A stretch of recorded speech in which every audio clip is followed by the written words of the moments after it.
tugnaw maligo mga madioy, mga murag mga kuan na gyud ako kaligo may mga dekada 70 na.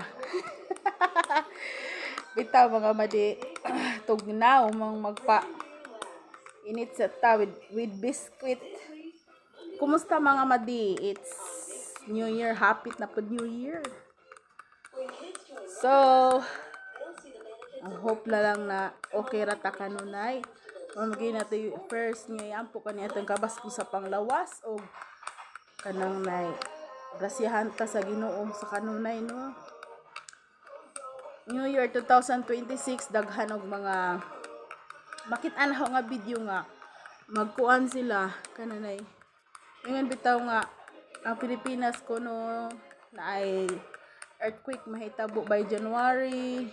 Kana bitaw si tawag ano ay kanang nay prophecy unsa na ilang mga kuan ba. Pero ampo lang kita sa Ginoo sa tanan kay ang Ginoo may nasayod. Ang Ginoo ra gyud atong magtatabang usahay sa atong tawhanon nga pagbati. Ma-stress ta maghuna-huna kay simba ko no nga na may tabo pero naa na maguna sa Bible mga madi nga maabot gina tanan mga panagda diha sa Biblia.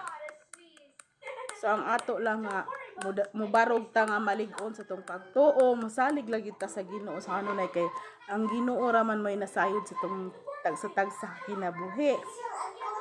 So magampo tang tanan kay way imposible sa pagampo mudol ta sa Ginoo sa kanunay.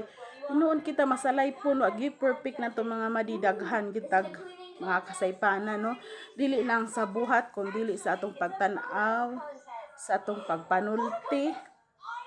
Ingana ta ka makasasala. Way perfect gyud busa.